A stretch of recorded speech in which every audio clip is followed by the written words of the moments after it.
Sacco ya Narok Line ikoretwo ikienda kuyeherania na Sacco ya Narok Star kumana na ngucanio na githagathago kiria gikoretwo ho.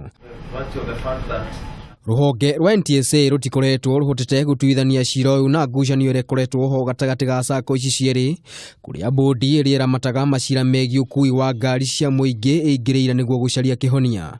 Ndikwa Weru ni muikariri giti thiini wa Bondi ino. Kukiwa na hitilafu yoyote we kuja kwetu, sisi tutaita NTSA na tutaangalia nani amekosea mwingine na tutapeana hiyo judgment kikamilifu.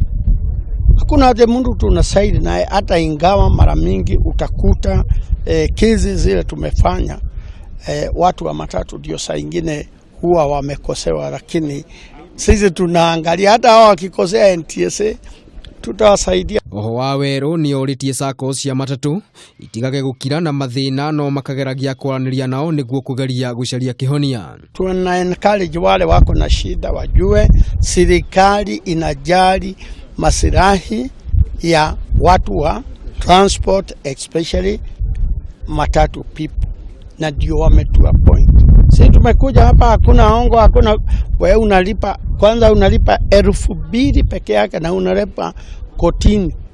Sisi tutakuja pali popote in Kenya. No na gukiri uguo Bondi ino itanyitwo gugatuithania ngucanio no gatagati ga Sacco ici ciiri muthenya wa Jumatatu. Andu-ini ha Kameme TV ritwa riakwa ni Maina wa Mwangi.